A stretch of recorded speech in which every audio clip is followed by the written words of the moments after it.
Meus queridos e minhas queridas, sejam muito bem-vindos a mais um episódio do Liberdade Financeira, nosso programa sobre tudo do universo dos investimentos. Eu sou Gabriel Mello, sou especialista em investimentos. Meu Instagram é @escolhainvestirsemempre.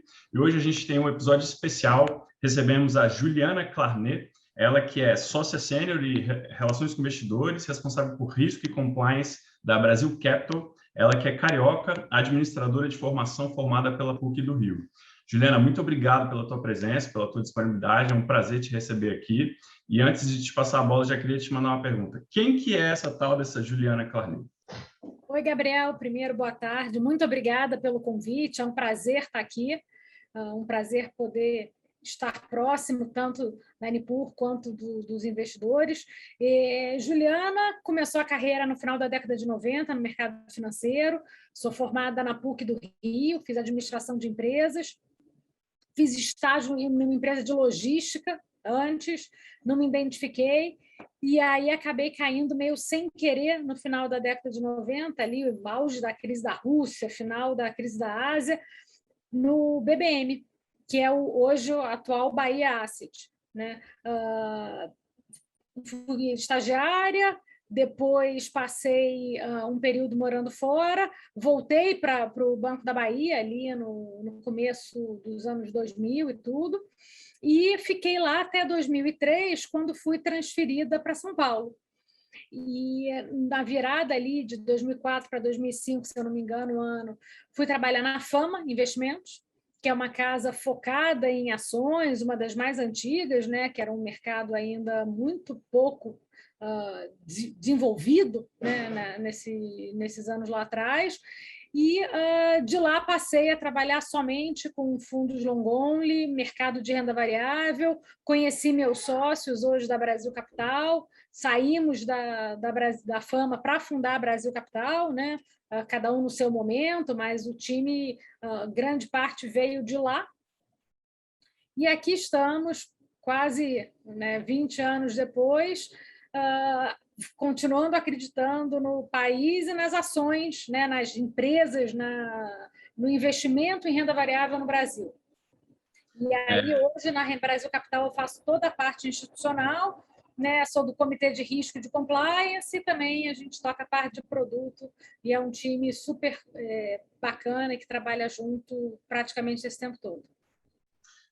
Eu acompanho vocês, eu tenho produtos, inclusive eu tenho um fundo de previdência da Brasil Capital, poxa, muito legal, vocês têm um desempenho incrível. E você tocou num ponto muito interessante que a gente tem recebido muitas perguntas sobre isso, né? Dá para acreditar nesse país, cara, assim, a bolsa caindo, a mídia, né, desenhando esse cenário de brigas ali institucionais, a gente, poxa, eu acompanho o mercado há mais de 20 anos também, e um dos indicativos assim que eu sempre vi fazer muito preço, mexer muito a bolsa, é o desemprego. E a gente viu aí sair um dado muito positivo de desemprego, caiu de 14,7 para 13,7 emprego sendo gerado. Isso aí geralmente é alta na veia ali de bolsas, né, de mercado de renda variável. E aqui no Brasil, ó, nem uma vírgula, assim, nada de bolsa ligada a isso, né? Como é que faz para acreditar nesse país, Juliana? Me vende o Brasil aí. Pois é, eu acho que é o seguinte, falando de uma forma talvez menos romântica e mais prática. Eu acho que o Brasil é um país de grandes empresários, de grandes empresas, que há 20, 30, 50, 60 anos atravessam ciclos econômicos muito agudos, muito curtos, né? Instabilidade política, instabilidade macroeconômica, essa é a realidade do empreendedor brasileiro. Então, nosso mundo aqui é muito micro. E eu acho que a gente não acredita, não é que eu não acredito, mas o nosso trabalho não é acreditar no Brasil, é sim achar os grandes empresários, os bons empreendedores que vão navegar bem dentro desse cenário que a gente vive. E o Brasil, a Bolsa especificamente, eu acho que hoje a gente consegue ver com muita clareza uma desigualdade corporativa muito grande. Então, dado esse monte de ciclo econômico, dado a essa instabilidade, né, acesso de capital que ser difícil, o que acontece? Você acabou tornando as grandes empresas cada vez maiores, né, com capacidade de criar oportunidades para elas mesmas, enquanto o pequeno e médio empresário, este tem muita dificuldade. O que isso mostra no final? Isso mostra que a gente tem um país dado a oligopólios e monopólios, né? Você olha todos os grandes setores e você tem poucos players no final do dia. E você tem grandes vencedores, né? Então, eu acho que uma frase batida, mas é verdade, a Bolsa não é PIB, né? Eu estava olhando um dado hoje, a gente teve uma inflação média, se eu não me engano, nos últimos 10 anos de 6%, algo assim, e o PIB cresceu meio, né? Isso olhando os 10 anos para trás. Então, eu acho que a gente tem um desempenho muito bacana como empresa, né, como investidor de bolsa no Brasil, porque você tem os grandes empresários, e que isso dá uma estabilidade também ao país. A gente tem os grandes geradores de emprego, os formadores desse PIB no Brasil, a gente tem uma elite econômica bastante atuante, né? Então, eu brinco, faço uma alusão a uma imagem que o Brasil, às vezes, parece, a gente olha para ele como se fosse assim, você tem dois grandes paredões e uma bola de tênis quicando de um lado para o outro. Talvez a gente nunca seja super desenvolvido e um país, né, o tal do país do futuro, porque a gente tem um welfare state, né, um peso do Estado muito, muito grande, e a gente vê que isso realmente não dá para ter a ingenuidade de achar que isso muda, pelo menos no médio prazo, e não é tão simples. Mas, por outro lado, a gente tem uma elite econômica muito atuante, muito ativa e muito geradora de riqueza para o país. Então, também a gente acaba nunca transbordando essa parede para o lado dos países que a gente diz, julga ter, entre aspas, receio, uma Venezuela, uma Argentina, quer dizer, a gente está ali quicando de um lado para o outro. Então, dentro dessa situação, acho que a gente acha excelentes empresários e boas empresas para investir. E é incrível as dicotomias, né? São assim, paradoxos tão agressivos, né? Se você olhar, sei lá, a nona economia do mundo hoje, nona ou décima, mas ao mesmo tempo com um número gigante de desempregados, ao mesmo tempo com as maiores reservas aí de minério, de petróleo, de vários commodities, e você vê, 3 milhões e meio de pessoas na Bolsa, enquanto outros países mais desenvolvidos têm mais de 100 milhões aí fácil de pessoas na Bolsa, e assim, esses 3 milhões chegaram agora, não tem 3 anos, né? Então, até pouco tempo era 600 mil pessoas. O Benchimol, ele sempre fala, né, que parece que o Brasil começou ontem, né? Tem tudo para se fazer aqui ainda, né? E, ao mesmo tempo, o Luiz Barsi, que eu costumo acompanhar bastante, ele fala, né, que ele vê oportunidades inesgotáveis na Bolsa. Para onde você olha, você vê empresas que estão despontando para poder fazer revolução nos seus setores, né? Grandes oportunidades de negócio.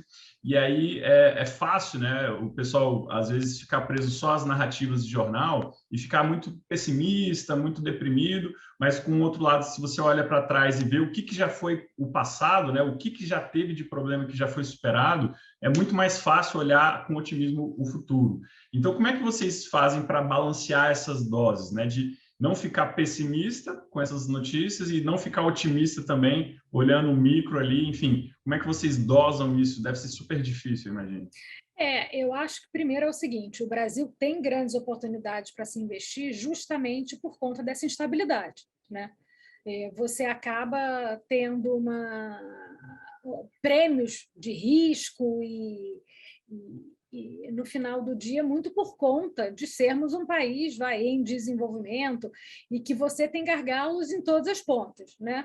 Então, dito isso, no Brasil, o rio corre para o mar, né? Você tem sempre as concentrações ali, precisa de infraestrutura. O governo não tem dinheiro para bancar isso sozinho, sabe que não tem. A gente é uma democracia, a gente é um país com um arcabouço jurídico estável, né?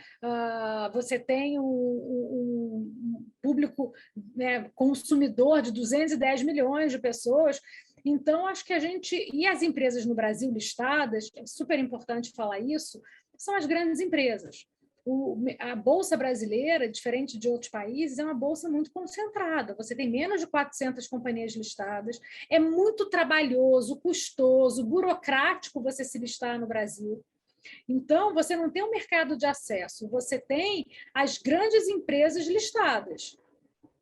Por isso que você tem, talvez, essa discrepância, umas melhores, outras piores, quer dizer, mas é por isso que você tem esse mercado que parece tão descorrelacionado com o PIB no final, né?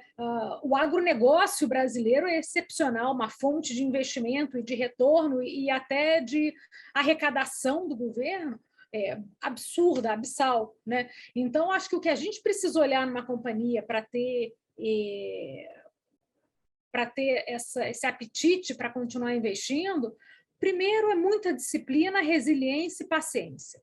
Porque eu acho que o que é preço de mercado? Né? O que é aquela cotação com muita oscilação? Nada mais é do que o preço da liquidez. Né?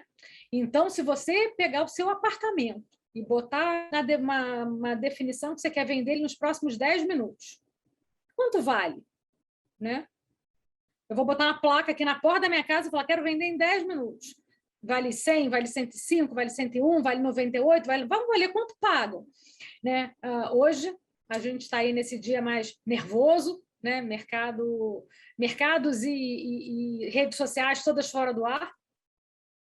Mas, quando a gente olha para isso, a operação, né, pegando os grandes nomes do Itaú, da Vale do Rio Doce, do Banco Brasil, quer dizer, elas realmente valem menos 2%, 3%, 4% de hoje para ontem? Não necessariamente. Então, isso é muito preço da liquidez. Né? Você não teve nenhum evento corporativo que justifique esse decréscimo. Em algumas empresas, às vezes, até tem, mas estou dizendo. Então, o que a gente aprendeu ao longo dos anos é que tentar fazer market timing para a Bolsa é muito difícil. Né? Aquela máxima de que 80% do retorno se dá em 20% dos pregões é muito verdade. Então, acho que o que a gente acredita para montar o portfólio e o que a gente, no final, acredita pessoalmente para montar a nossa carteira de investimento é você, primeiro de tudo, ter um bom asset allocation, que vocês aí fazem super bem. Então, acho que se você define como investidor que você deveria ter 5, 10, 12, o número que for, né, percentualmente investido em renda variável, você deveria ter essa alocação de uma forma bastante perpétua, digamos assim, até você mudar o seu desenho de asset allocation em função da sua fase de vida, do seu nível de gasto, se você ainda está na fase de acumular, se você já está na fase de gastar muito, quer dizer, se você tem investimento para fazer. Por que a gente fala isso?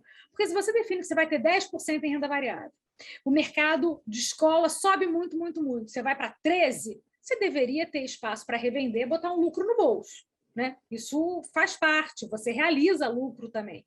Se o mercado realiza para o lado ao contrário, né? E você perde ali na marcação a mercado, vai para 6%, 7%, você deveria ter no seu asset allocation espaço para recomprar também.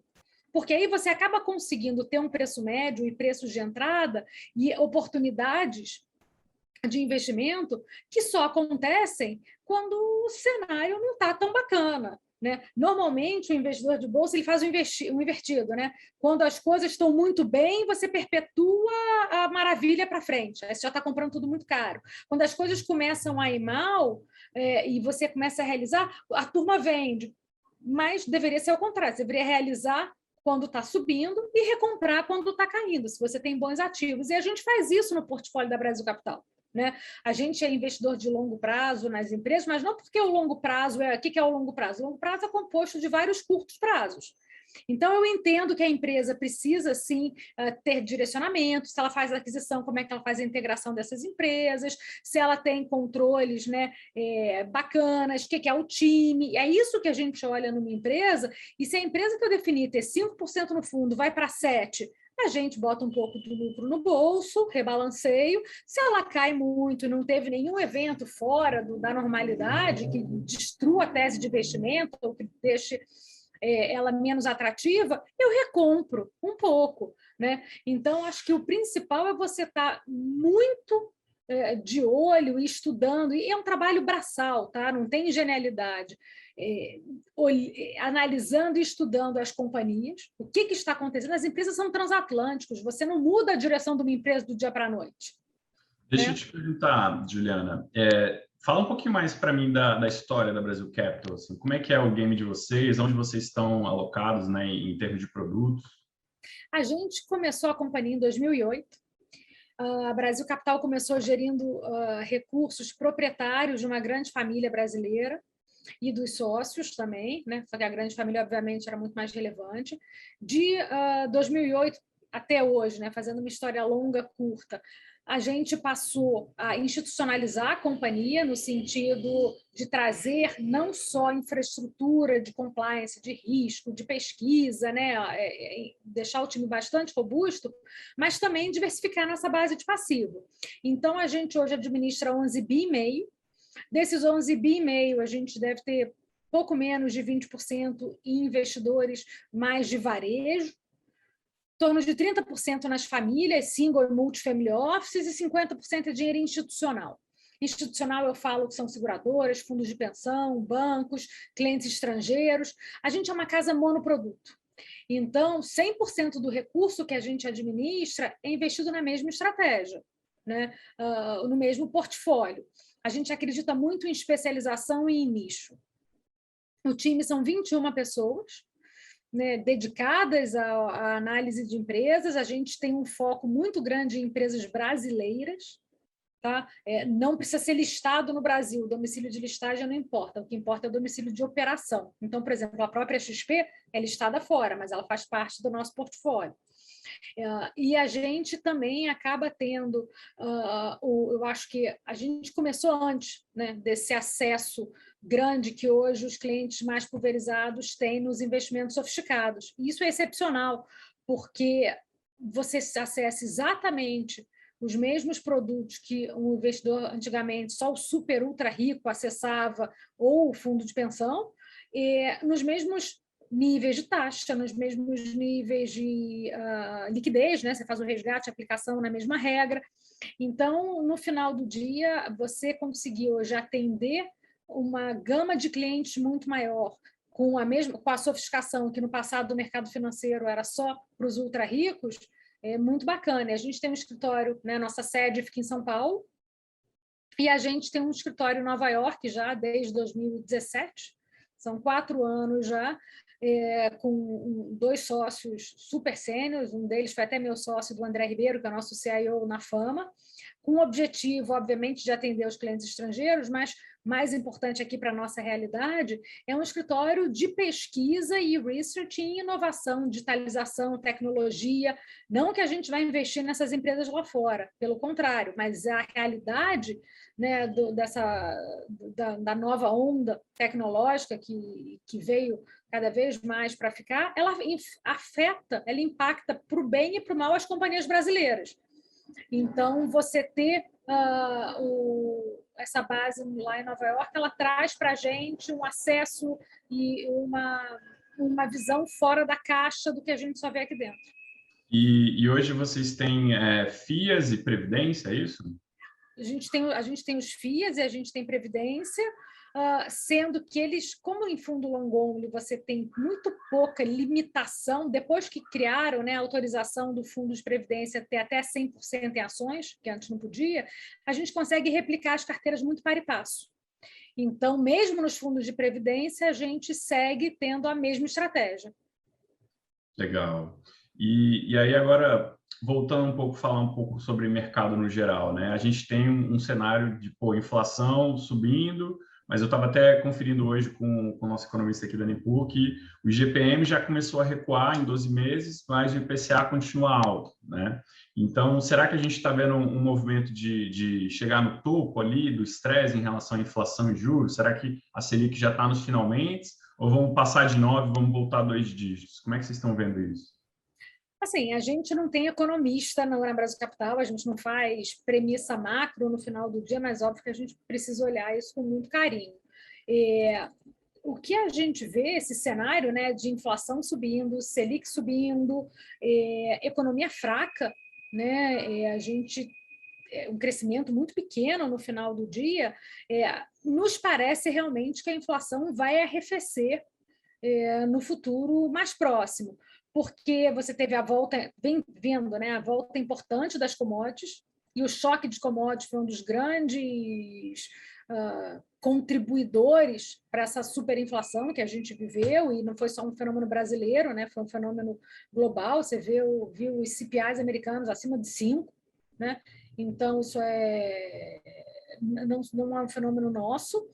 Mas o enfraquecimento da economia no final do dia, eu acho que a gente não entende como se o país desse conta de voltar ali, né, para uma Selic de 2 dígitos, voltar para os 12, 13, 14% de juros, porque a gente não tem uma economia aquecida o suficiente. Então, quando você vê as commodities caindo, né, que vão ajudar.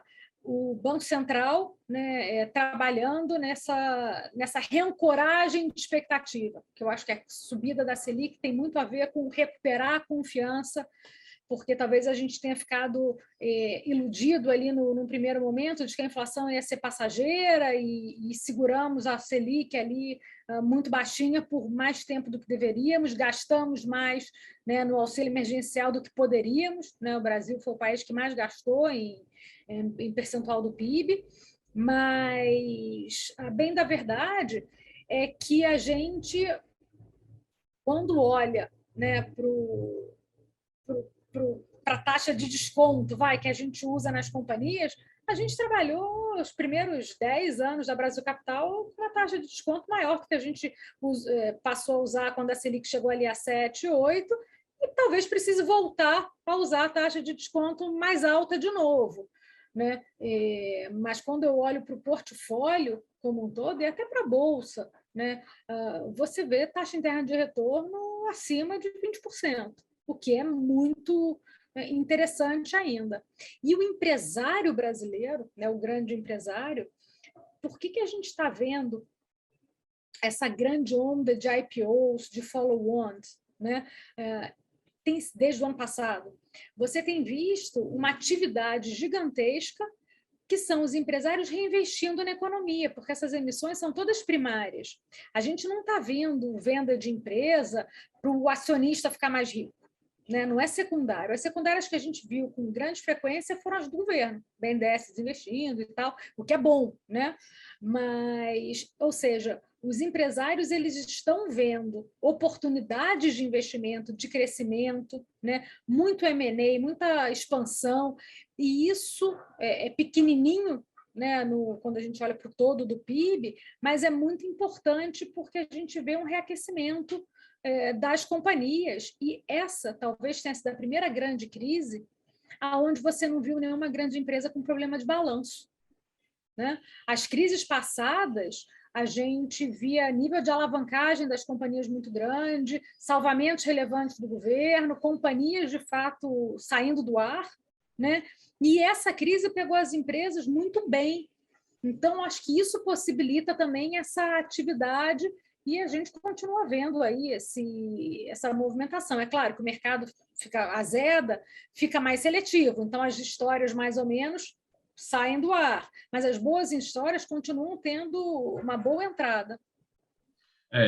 Assim, em relação à concorrência com a alta da Selic, né? Hoje em dia, muito investidor prefere alocar ali para 3, 4 anos com uma taxa de 2 dígitos do que ficar correndo risco na bolsa para buscar a mesma taxa, né? Você vê que pode haver algum enxugamento aí na indústria de gestão de renda variável, mas vai ter algum tipo de consolidação nesse setor, porque a concorrência está grande. A gente vê muitos investidores questionando: eu quero diminuir a exposição, quero ir para a renda fixa está melhor. Como é que vocês veem isso? Eu acho que, primeiro, o investidor ele deveria ter um portfólio equilibrado, né? Assim, all-weather, né? Que ele consiga, porque eu acho que você ficar tradando o portfólio em termos de classe de ativo, eu acho que o timing é muito difícil. Quando você olha a Selic, né, mais alta, você tem que ver, na verdade, o juro real, né? O que a gente tem visto é um juro real muito magrinho, né? E que, obviamente, já foi até neutro ou negativo, mas a conta que você tem que fazer, eu acho, quando você está olhando para a renda fixa, obviamente, é o que paga no real e não ali o nominal da aplicação que você está falando. O que a gente acredita muito é que, no final das contas, você tem investimento em ativo real, né? Quando você está comprando ações, em pedaços de empresa, participação em empresa, assim como em mercado imobiliário, assim como em outras áreas de investimento. Dito isso, isso também protege conta a inflação, né? Você tem hoje uma situação que, obviamente, não é trivial, porque você acaba tendo um descontentamento do investidor com a Bolsa, porque no final do dia, né, o que é o longo prazo para ele e como montar, e tem sim uma euforia quando as coisas estão indo bem e uma depressão quando tudo vai mal, mas a gente enxerga, por exemplo, a safra de resultado do segundo trimestre, que saiu ao longo de agosto, basicamente. As empresas indo muito bem, as empresas com resultados já acima de 2019, né? Um ou outro setor ainda com mais dificuldade, mais afetado pelo Covid ainda, mas no final do dia, eu acho que as companhias elas têm uma capacidade, né, de investimento, e quando a gente investe em empresa, você está terceirizando a sua gestão, porque se eu invisto numa companhia que investe em projetos com retorno sobre capital investido ruim, ele está destruindo capital, consequentemente, para mim. Né? Então, acho que você tem que ficar muito atento ao que as companhias estão fazendo, ao nível de retorno que elas estão entregando e ao operacional delas. Eu acho que o portfólio equilibrado entre renda fixa e renda variável, investimento internacional, estruturados, eu acho que é isso que você consegue navegar ao longo do tempo. Legal demais, concordo totalmente. Eu acho que a boa alocação é essa, que é equilibrada, né? Não tem almoço grátis, né? O último almoço grátis é a diversificação. E o papo está muito legal, tanto que passou super rápido. Já estamos chegando no final aqui do nosso episódio de hoje. Juliana, eu queria te deixar então aberto para fazer um destaque final, se você puder, né? Já para ir se despedindo. Muito obrigada, Gabriel. Foi um prazer. Vamos repetir mais vezes, espero que em condições um pouco mais animadoras, né? Apesar da gente estar bastante confiante nas companhias, né, que vão navegar, e já navegaram períodos. Eu brinco que na Brasil Capital, se a gente jogar uma moeda para cima, se o macro ajuda ou atrapalha o político, ele deve ter ajudado 10% do tempo. Né? A gente começou ali na crise do subprime, depois teve impeachment, depois teve todas essas mazelas aí que o país sempre está passando. A gente tem excelentes empresas, o mercado ele é difícil, mas a gente tem um time sênior que trabalha junto já há muitos anos, né? Esse retorno que a gente apresenta, ele foi formado por esse time, isso é muito importante, né? Não tem turnover, não tem muito giro de pessoal na companhia, então, para o bem ou para o mal, né? Para elogiar ou para bater, é o nosso time atual. E estamos abertos, transparentes, vendo companhias com bastante atratividade, e a gente acha que a realização do mercado foi forte. Então, qualquer melhora marginal, não precisa ficar bom, já dá um suspiro que pode ser bastante relevante. É verdade, concordo totalmente. Eu acho que a gente está vivendo um mundo de narrativas, né? E o investidor brasileiro ele é muito novo, né? Ele é muito, vamos dizer assim, muito recente na bolsa, né? A grande maioria dos investidores. Então, não está acostumado a segurar, né, esses movimentos. E o tubarão sabe disso, por isso que ele entra vendendo. E enquanto o pessoal vai entregando a preço de banana, papel classe A, eles vão vendendo para até chegar ao fundo e recomprar, né? Poxa, é verdade. Né? Super obrigado, Juliana. Queria te agradecer demais, né? Agradecer o pessoal, o time da Brasil Capital, agradecer a Isabela, que fez a ponte aí para a gente se falar. E, poxa, numa próxima, com certeza, vamos ver se a gente atualiza, né, os nossos contatos para sempre estar batendo um papo e trazer novidades aí da casa e também falar de mercado. Gente, a gente vai ficando então por aqui. A gente se vê na próxima. Se cuida. Tchau, tchau. Tchau.